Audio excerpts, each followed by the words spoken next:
Hello, welcome to the GridCast. I am your host, Danny Cox, and with me is a beautiful, beautiful man.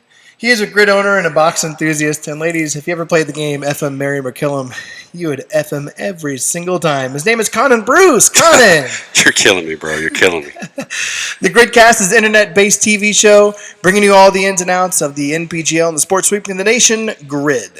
Yeah, so just a little reminder, we break this thing down like a regular grid race, and we've got 4 quadrants. Quadrant 1, this time's going to be all about the grid score. And Quadrant 2 is going to be bringing you all about the local grids. So SAGL, there's a performance grid league happening out in California. Some cool stuff San Francisco Fire's doing out there. Exactly. And in Quadrant 3, we have the Irish superfan. Alan Fitzpatrick. Or is he a superfan? Is there more to it? Find out in Quadrant 3. And Quadrant 4, that's where we're always going to look to the future, what's coming up, what we're going to be doing.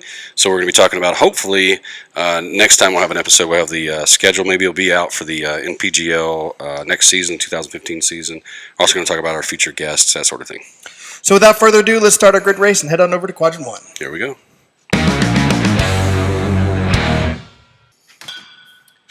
So in Quad 1, we're going to talk about the grid score a little bit here. Get into the nitty-gritty of what the NPGL came out and said what the grid score is all about. All right, but before we get to that, so we just took a drink of beer. If you're not watching the YouTube video, you're listening to the audio only version. We want to remind everybody, we didn't talk about this last episode. If you ask us on Twitter or just give us a beer recommendation, we'll actually try to go find your beer and we'll give you a shout out on the show. So tell us the good beers, but if it's not a good beer, we may rate it badly. But we may talk crap right now about you. We're drinking Hofbrau. And it's on tap at the gym. By the way, we also got some questions via email about our quote-unquote studio. A fancy schmancy studio. Yeah, so no, it's not a fancy schmancy studio. It's in the corner of a CrossFit gym. CrossFit in Providence in Aspen, Virginia, our lovely gym.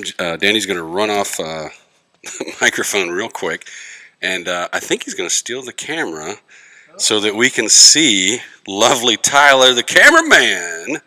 Yeah. Look at that beautiful Look at that face. guy. He's the guy that belongs on this side of the camera. We're just the weirdos on the microphone. Anyway, so back to Quadrant 1. This quadrant's going to be, we're going to break down the grid score a little bit and talk about that. I'm going to take a drink. Yeah, so Conan took some time to really break down the grid score because we had some questions about it. So there are 5 different segments of the grid score that make up the grid score. And we kind of had some questions and a little back and forth prior to the show. Yeah, so we happened to run into a few of the folks from the league down at the Southern Amateur Grid League. We met some folks from the NPGL, and they were talking about the grid score. And when it first came out, I got really enthusiastic because I was like, this is a pretty cool idea, right? Because as I looked at it, this is my take on it, all right? And you guys can give us some feedback on what your take is. So the grid score is two-pronged, right? So there's one piece of it where it's kind of inclusive, right? So anybody can do the 5 movements and post your grid score. So you get to see where you rate against all these other athletes. Well, that's kind of cool. So that's pretty neat. Now, aside from the neat part of it, though, at the end of the day, if you want to be a pro grid athlete, this is your stepping stone into the Pro Grid League, right? So we're talking about the upper 2%. Yeah, absolutely. So, yeah, it's inclusive to everybody, but at the end of the day, the top 1 or 2%, these are the guys that this is the way they're going to make it into the Pro Grid League. So we basically have 5 different things that they're looking at. One is you're going to do a muscle up. You're going to do max number of muscle ups in 80 seconds, all right? The second piece is... So wait a minute. Max number of muscle-ups in 80 seconds. So the average 80%er, like me, I feel awesomely incled by getting a score of 0. Oh, come on. Not a donut. 1. A negative... If I could get a negative, I'd do negative. Because I can't even do a damn pull-up. Exactly. So you got... Next, you're going to have you do 20 thrusters in 4 minutes. Okay, the third one is you're going to do 4 rope climbs. You got a 2-minute time cap on that. And then the fourth one is you're going to be a 2-rep max, basically, of a clean and jerk, and you got 20 seconds. My jam. Yeah, clean and jerk. Absolutely. That's my jam, too. So here's the deal. So you got enough time to do 2 solid clean and jerks. 20 seconds, not a lot of time. And your last one is going to be ground to overhead mixed in with bar over burpees. So you got 15 ground to overhead, 10 bar over burpees, and 15 ground to overheads, and you got a 5-minute time cap. Now, hopefully I didn't screw that all up, but I think that's generally what we're looking at, okay? So let's break that down a little bit. Because, again, I looked at that, and 3 questions came to mind. And these are actually the 3 questions I'm going to pose to the league. We're going to send them an email tomorrow and ask them. So why these movements? Why these loads and time domains? Okay, so the loads, we didn't talk about that. So for the thrusters and for the ground overhead, we got 135 for the guys and 95 for the ladies, right? So that's not ridiculously heavy if we're talking about elite athletes, right? Now for your general population, Just talking about the elite athletes. So in the local grid league here, 135 is for the open division, which is the 80% athlete. right? And what we're talking about is the Capital Affiliate League. We have they do a grid-like setup for their affiliate league. So so that's the open division. That's not even the upper, right? So that's a a pretty decent weight for the average athlete. Obviously, if you're an elite athlete, you're going to do that a lot faster. So here's my think though. This is my takeaway. I want you guys to give us some feedback on this. So thinking about how the rules changed, the league rules changed for the setups, right? When we first looked at that, we're thinking to ourselves, these new changes with the amount of athletes that are active versus Danny's getting a refill while I talk about the grid score. The amount of athletes that are active versus the amount that are inactive. Basically, what we have is an opportunity to use more specialists, right? So if you're more specialized, if you're a ridiculous rope climber or muscle upper or whatever, right, you can jump out there and do your thing, pop out. The next athlete can come in. So that's a good thing, I think, for this league sport, right? To keep things moving. This is a fast-paced sport. But let's take a look at this grid score. So how does that play out with this? If you want to be a professional grid athlete, you have to do well at the grid score. Well, as we know it right now, because not all the rules are out, right? So the league's telling us that the system that they're going to use to input the scores and everything should be out relatively soon. Let's call that a couple of weeks, okay? And so let's say the system comes up. All right, so then we can all start putting our grid scores in there.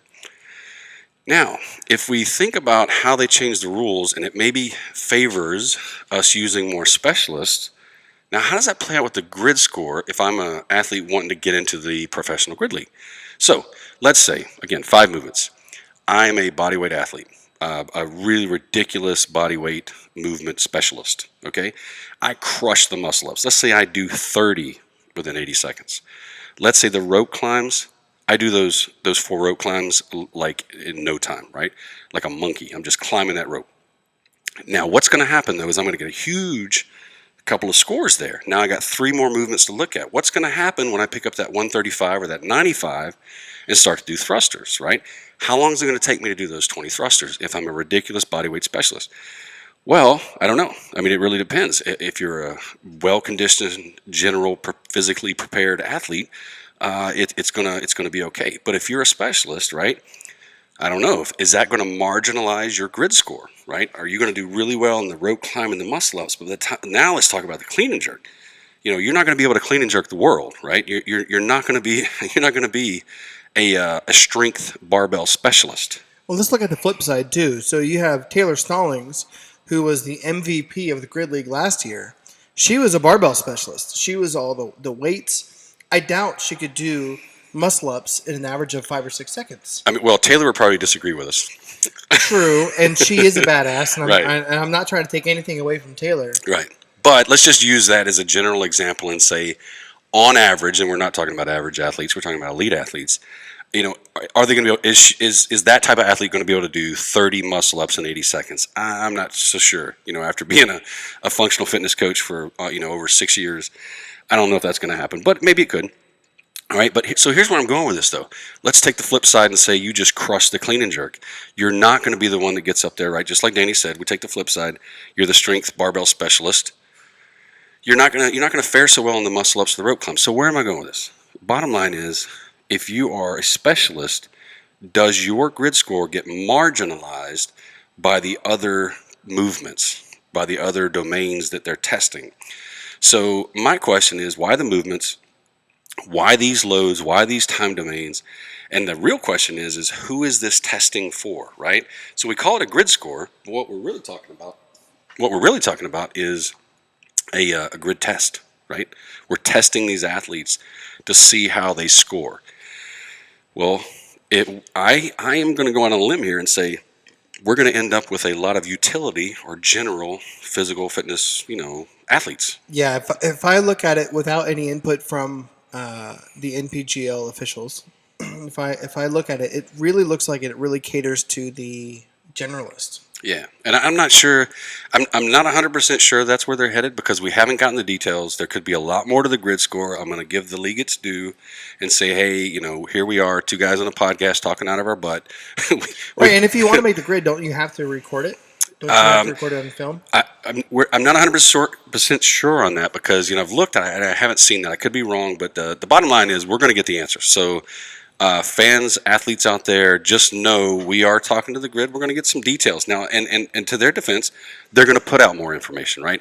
And so they're still working on things now. Having been a programmer of functional fitness, strength and conditioning athletes for 6 years, 7 years, I get it. There's only so many things you can come up with. There's only so many movements. Like you got to test something, so you pick the best you can, right? So I get all that, but if we're looking for specialists. Are we marginalizing them by putting all these movements together? Could we break the grid score down? If I'm a coach or an owner of a team and I'm looking for a particular type of athlete, is that athlete going to get through the grid score onto the pro days for me to even see them, right? Just thinking off the top of my head right here, would it have been better if I went to the website and I said, if I had three choices, I was a bodyweight specialist, I was a barbell specialist, or I was a generalist, and could I select one or two or whatever to then say this is the kind of athlete that I am? Right. So there's definitely a lot more questions right now than answers, and we're going to do our best to get it on. The league has been very responsive to us so far, and we appreciate that. And we're going to get some questions, and then we're going to fill in the blanks. Also, the league told us they're going to get some more information out, so hopefully they'll have a lot of these answers. But I know if you're an athlete out there, and I hear from a lot of you that you're trying to make it as a professional grid athlete, then you want to know this stuff. You want to break it. You want to know exactly what you have to do to become a pro grid athlete. And if the grid score is what keeps you from doing that, then you got to figure out how to master this thing, right? So we'll have more on that later. Let's move on to another interesting topic. This past week, we saw the information come out about all the free agency. Yep, the free agency. Yeah. So the free agency list, there unfortunately, one of the teams had to fold, and that would be the Philly Founders. And I don't necessarily think that the Philly Founders folding is necessarily a bad thing. Yeah, it's going to happen. So when we were first talking with a few of the teams way early on last season, one of the team owners gave it a pretty good perspective, right? So there was 8 teams in the inaugural season of the NPGL, right? So you got 8 teams, and you have the league. What that really was 9 startup companies, right? That's a lot. Yeah, 9 startup companies, 9 small businesses that are trying to make it, right? So if you put that into perspective, what's the odds that a small business is going to fail? No, pretty big. Yeah, Pretty exactly. Big. So the fact that the league in general is doing really well, and it seems that they are, from everything we can tell, financially and otherwise, they're doing really well. The fact that one team wasn't, if you want to call it successful or whatever you want to call it, that's not a huge deal. It happens, and maybe somebody will come in and purchase that franchise and bring it back. We'd love to have another team out here close to us. Philly is pretty close to our area. Well, think about our area too. So in the DC or metropolitan area, you have the DC, Philly, and Baltimore are all within about a roughly hour and a half or so distance from each other. So shoving 3 teams in an hour and a half distance from each other is actually kind of difficult. Yeah, that's asking a lot. So, and also give a thought to how a team makes money, like a professional team, right? If we're talking NHL, NBA, NFL. How do they make money? So tickets, sponsorships, and merchandise sales. Exactly, ticket sales, merchandise, and sponsorships. All 3 of those things, NPGL teams have, but they have very low levels of right now, right? It's brand new. So think about how these teams even surviving. They're surviving by investors. They're surviving by what little support they get from merchandise sales and those sort of things. So that going forward, you guys need to remember that. Like if you want your local team to thrive, you got to go to the games. You You can't got to just have some coin behind you. yeah, and if you're a prospective, if you're out there thinking, hey, I want to start a grid team, you better have some dollars and you better have some business acumen because these are at the end of the day, it is a business. We forget about that a lot of time in professional sports, but it is what it is. If you don't have a good management team, if you don't have a good investors, the team's going to have a hard time. All right, so without further ado, I think we should head on over to Quadrant 2 and talk about the local sports. Absolutely, Quadrant 2. Quadrant.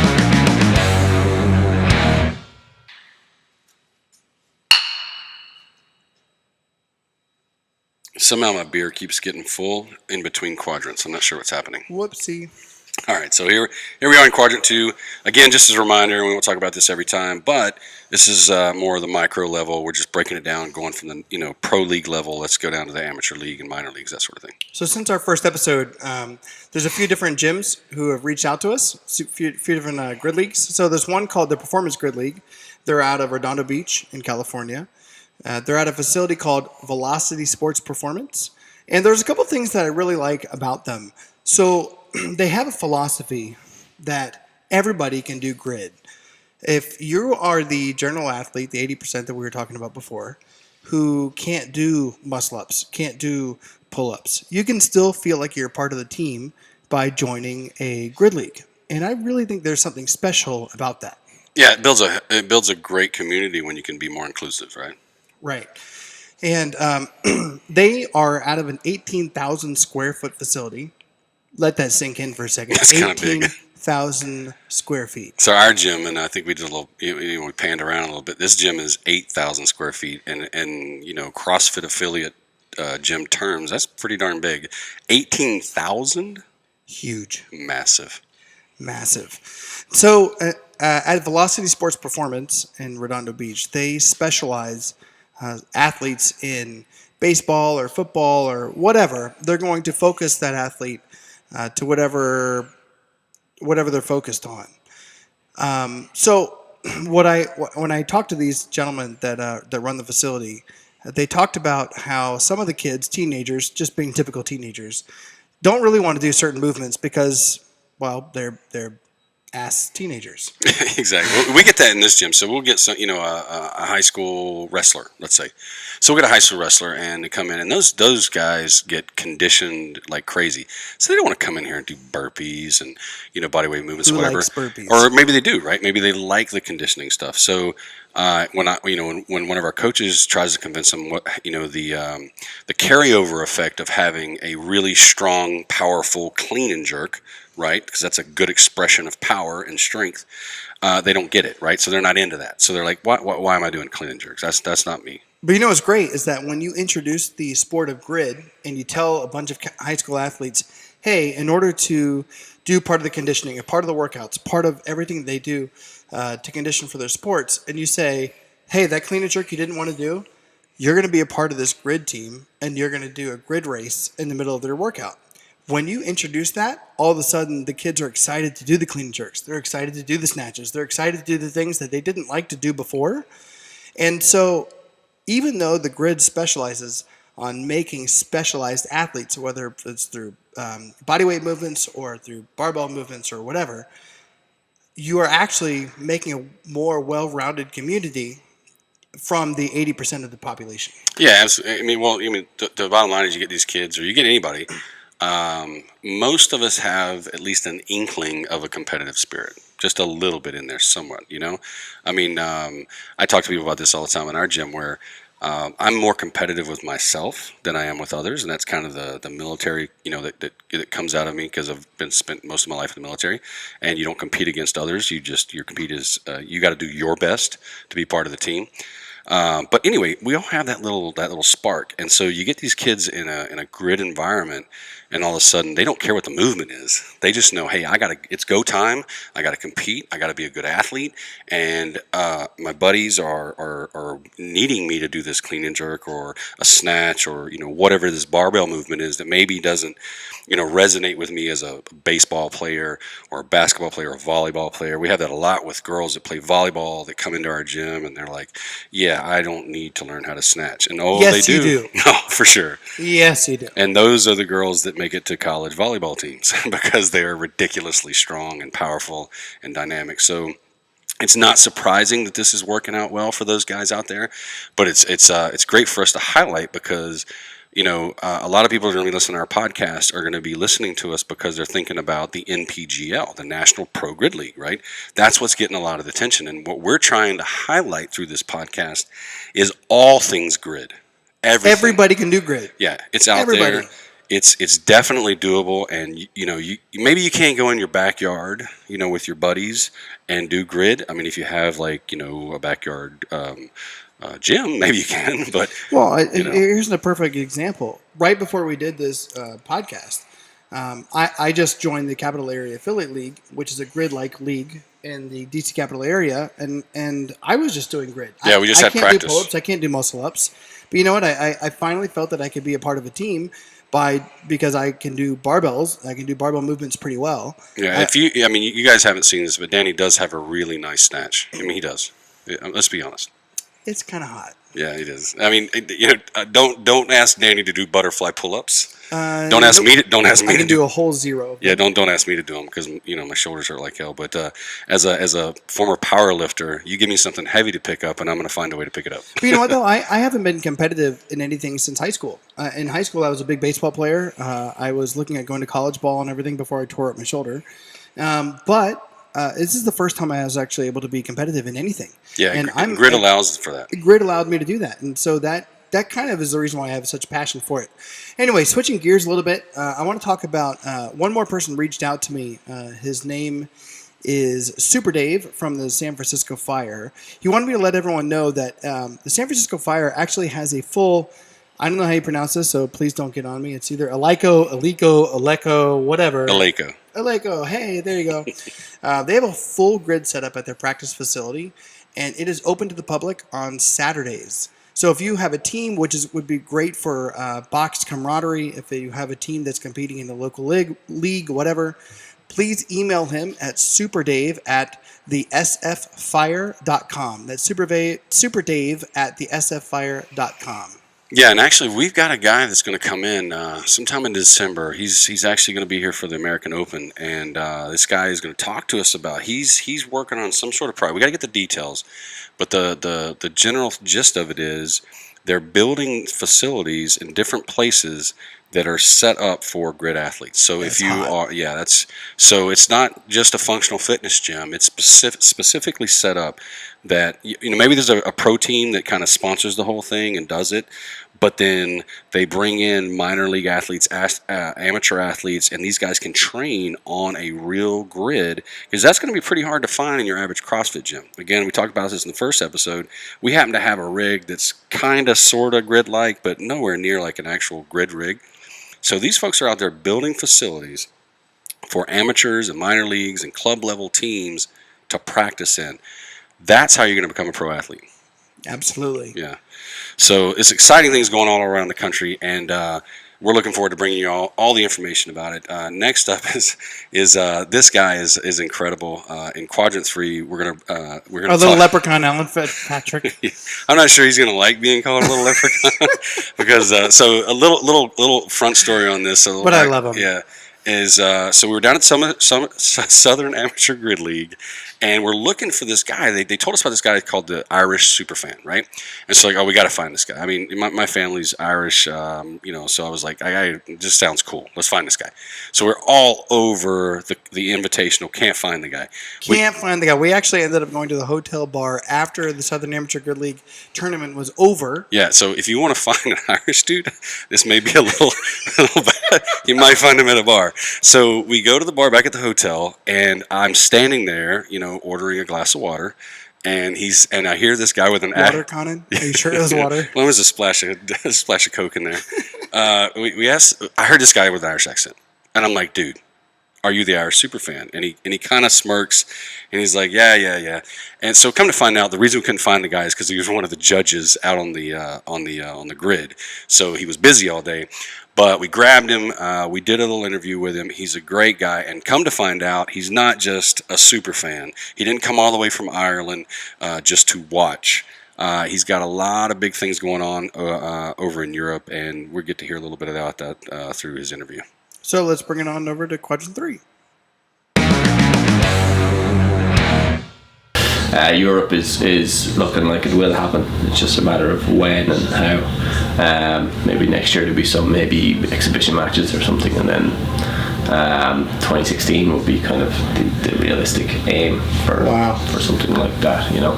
Yeah. So my involvement is, you know, I'm the one trying to get it going. I think I'm the only one. Right. But I've spoken to a few guys. There's a couple of guys in the UK who've kind of branded a European fitness league. And they're running a team competition similar to today, but I don't know the structure of it. I'm going over to that next month to meet them, and I'm talking to those. And I ran a competition in Ireland called the Filthy 150. What's that? Functional fitness competition, CrossFit, teams, small teams. It was 2 men, 2 women, and it was over 2 days. And what we did was, we did it last year on a much smaller scale and had like an individual section, and we had like a community section where it was just kind of fun and jump in. But this year we made it a bit more official, scrapped the individual stuff because everyone's doing that and it's boring to watch. Made it a bit more gritty, whereby you can substitute and stuff, you know. So that went very well. We had 300 athletes. We had 3/4 of the gyms in the country at it. We had 1,200 spectators in a warehouse. Wow. So it went really, really well. We put a lot of work into it. You know, I've been around other competitions in Europe and, you know, learned a lot, you know, on how to manage it in the back end and so on, and put a lot of time and energy into it. But next year, what we really want to do is have a showpiece. Like, we're going to do the event again. It's going to be bigger. I've actually already hired a national stadium. I've been on to the guys in the league about a new concept redesign.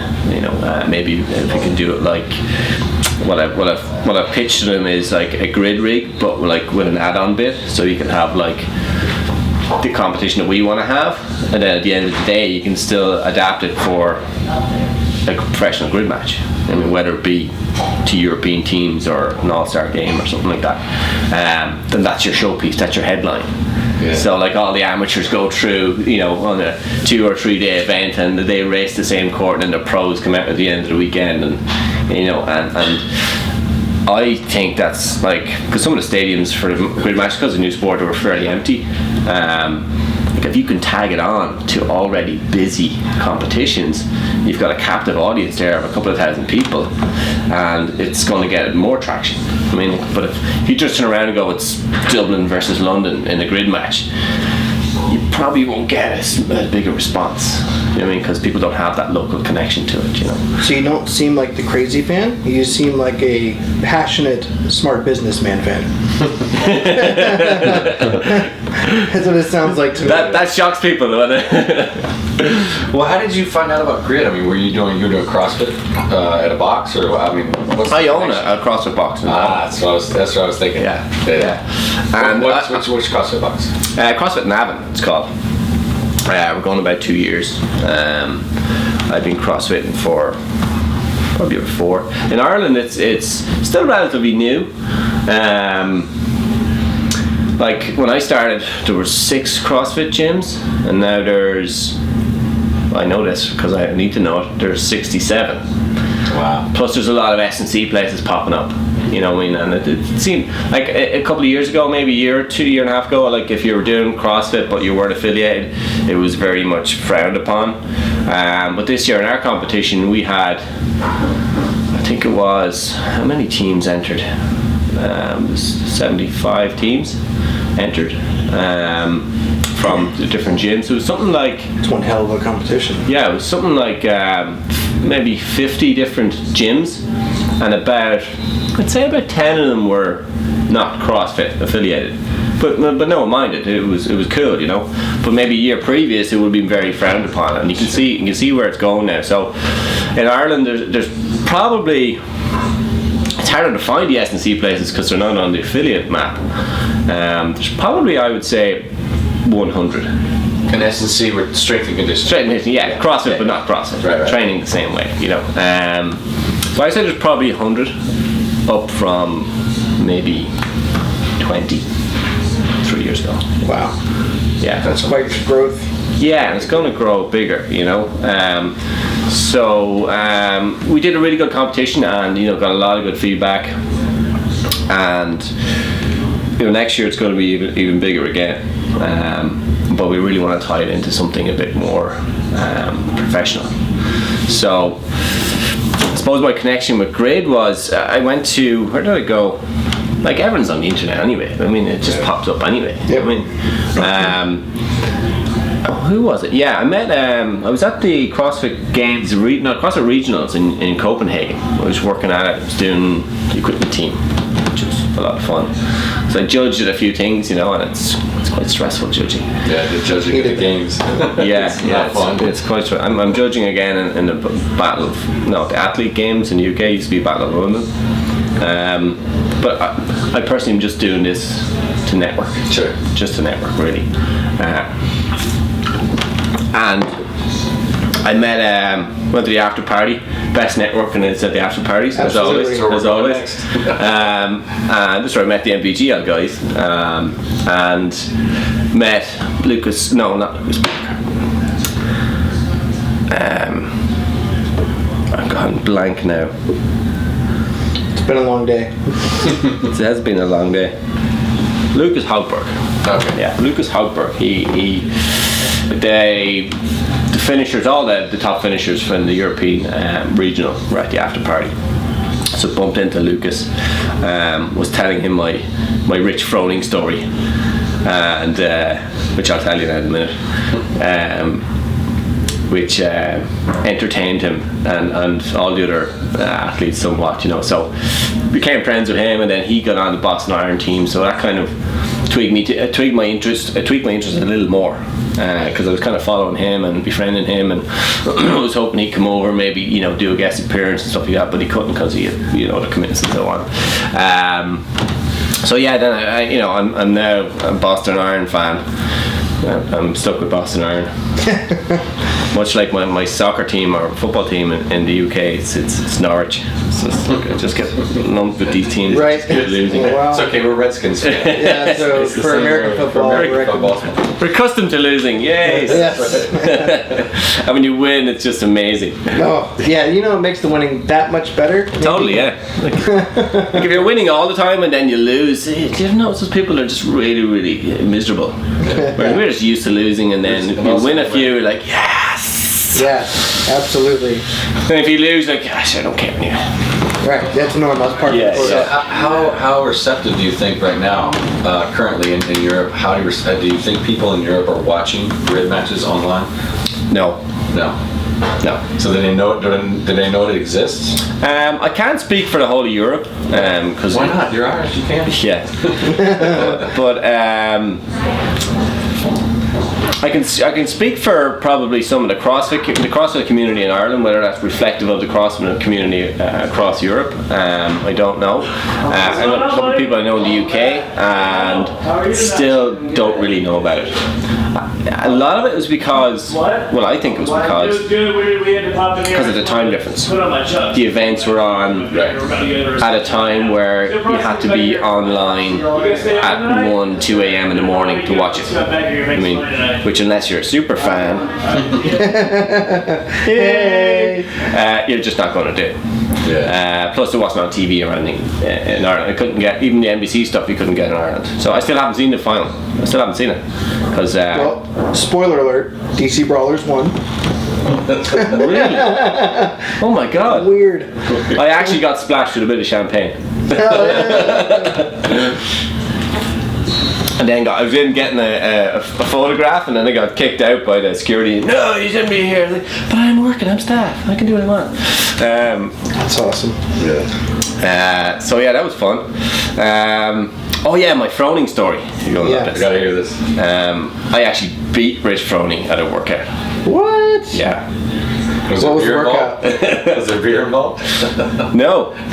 wasn't true. Well, the workout is a bit skewed, but I only kind of found out, that Rich Froning is quite religious after I did what I did. So there was Rich Froning came to CrossFit Ireland. He was doing a tour of the UK with BSN, and CrossFit Ireland was one of the stops. So we applied and we got tickets to go and do it. A lot of the gym owners got tickets, So I went up on a Saturday, and he had this kind of BSN did their talk about supplements and so on for a while, and then Rich gets up, and he's quite a shy guy, and he's like, I'm not one for saying a lot of talking, but I'll pretty much answer any question you want to try out there, So I'd be thinking about it all week, going, what the fuck can I ask this guy? Just to fuck him up. So everyone's kind of going, Rich, what's your nutrition strategy, and who's your idol, and do you miss being a firefighter, and you're amazing, and blah, blah, blah. So I kind of waited, towards the end of the questions. And I said, Rich, Alan from Navan. He says, hi Alan. He says, my girlfriend, current now wife, my girlfriend was wondering, and everyone just kind of went, 100 people turning and go, oh, what's this guy going to say? I says, do you know how your competition strategy is awesome all the way through, and the end is just as good as the start? I says, she was wondering, do you apply the same strategy to your sex life? Nice. I would have loved to see the look on his face. And he just said, I said I pretty much answer any question, but I'm not going to answer that. And then one of the guys comes running up and goes, Alan, sure, don't you know he always comes first? Oh man. And that's the story I told to Lucas Hogberg and the athletes in Europe, and they were in stitches laughing. But then not too long after that, it was like workout time. Work with Rich and so on, and we were doing this WOD where it was in groups. He was in a group with 3 other people. I was in a group of 3 other people. And it was kettlebell swings, burpees, run 200 meters, one person kind of rests, and you do the swings and the burpees while the person is running. And it just so happened I was on the same rotation as Rich the whole time. So just after me, heckling him pretty much, we were outside. I was here, he was 2 people up, and he was doing the kettlebell, and I was like, Rich, I'm on 25, what are you on? Everyone was like, shit, themselves laughing. And then every time we came to the run, it just so happened that, I was just ahead of him every single time. And then it was coming up, okay guys, last minute, and he does this big sprint to try and catch me, and I'm like, no fucking way. So I think I busted along just to stay ahead of Rich Froning, which I did, which was fun. That's awesome. Yeah, I get that story forever. That's my Rich Froning story. And I was telling Lucas, I says, when you're after games, just whisper in his ear. He says, yeah, I heard you, no kind of sex. You always come first. I said, that's Froning's Achilles heel. Just talk about sex. That's right. Now you know if you ever go to the games, you can beat him that way. Yeah. Well, that's awesome. That's awesome. Cool. Can we get it all on time? I know we're going to run out. No, it's a little over 6 minutes. Ah, cool. And now it's going to ask me? That's awesome. You going to go to the party? Oh, yeah. Yeah. Yeah, the other guy, the media guy from NPGL, he's like, oh, you're Alan Fitzpatrick, I edited your video. It's like, oh, yeah, you're a super fan of all this. And I said, what did he say? He said, he just caught me at the end, and he said, so you live in America? I said, no, I flew over. You flew over again? No way, I gotta get this in camera. And then it was like, I just gave a bit of a talk, and at the end it was like, so are you gonna go to the after party? He says, I'm Irish. Of course I'm going to the after party. Yes. Well, we both have Irish blood in us too. Of course we're going to go to the freaking after party. I'm half and half Scottish, half Irish, so. Oh, Yeah. oh, Scott, man. It's a bad mixture. At least for drinking. It's a trouble mixture. You just fight with yourself. Oh, just to be Jesus. Sit in the mirror and do this. I hate to be Jesus.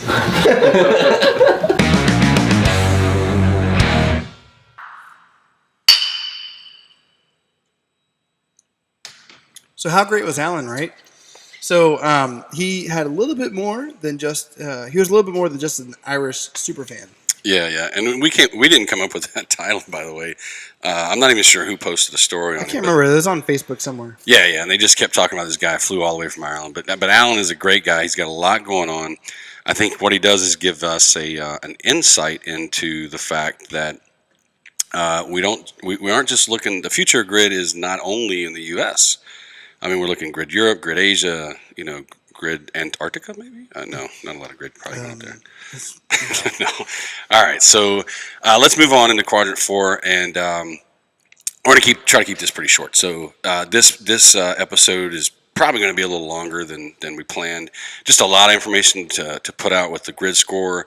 We really wanted to break that out and talk about it. We might have beat that up a little bit to death, but we're going to come back around to it. We got some more detailed information from the league, because we think it's really important for the athletes out there that are trying to make it into the professional grid league. And so let's look to the future. So what do we got coming up, Danny? So we got the American Open coming up in Washington, D.C. That's huge. In a week. And so Maddie and Chris Rasnick. So Maddie is going to be competing in the American Open, and they are the athletes that we talked about that are going to be on our feature segments called Road to the NPGL. Yeah, we're going to follow them around as best we can, try to get down to their training facility and, their box that they coach and train out of, and, follow them hopefully through pro days, and we'll see how they, pan out with the grid score and things like that. So we got Maddie and Chris, American Open. We also got a few people that are coming in, a few athletes from various teams that are going to be either at the American Open or competing in the American Open. And if for some reason you're not familiar with American Open, this year it's actually being hosted in Washington, D.C., and it is not only the USAW, which is the USA weightlifting, but it is also USA powerlifting. So that is huge for both sports, powerlifting and weightlifting, both to be in the same venue. Huge place. It's going to be crazy. If you can make it down here or out here to see that, it's going to be pretty cool. I can't wait to go. Yeah. So we're going to be there. We're going to be talking to athletes, doing interviews, all sorts of things. So we'll have all that stuff. We may do some extra stuff outside of the episodes to give you some outlooks on that. So just talk about some of the athletes or some of the guests that we're going to have. We're going to be talking to Nate Schrader, who is currently with the Phoenix Rise. Badass. Yeah, pretty badass. So he's been to the CrossFit Games several times. He's a big force in the Mid-Atlantic area.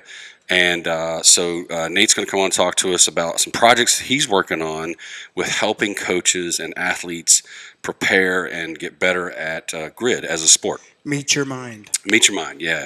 So we're going to dig into that a little bit. We got Nate coming. We've also got some of the leadership from the DC Brawlers. Now, obviously, we're local to the DC Brawlers area, so it's a little easier logistically for us to have them in here. But they're going to come in and talk about some projects that they're working on, which are really cool stuff. Really cool stuff so, that's kind of groundbreaking, especially for the NPGL. Yeah, I think they announced today that they. I want to call it's the Orlando Outlaws that they. I don't know if the purchased is the right word, but they have a relationship with that amateur league team. It's going to be more like a farm club, if that's a good term to use. That's so I think baseball. You have single A, double A, triple A for baseball. I think the DC Brawlers are doing something similar, but we're going to get more in detail later. Yeah, absolutely. So a lot of cool things to look forward to in future episodes. Again, you can hit us up on Twitter, Facebook, Instagram, YouTube. Please comment on our stuff. Good or bad, we'll take it no matter what. Please share all of our stuff with your friends. If you don't like it, then share it with people you don't like. But either way, please share it. Help us out, and it's been a lot of fun getting the feedback that we have so far, and we really appreciate all the positivity out there. Remember to like us on Facebook, follow us on all the other social media sites. Yep. And so drink all your beer in batches, and clean up your jerks and snatches. And always dominate your grid matches. Dominate those grid matches. Take care, guys.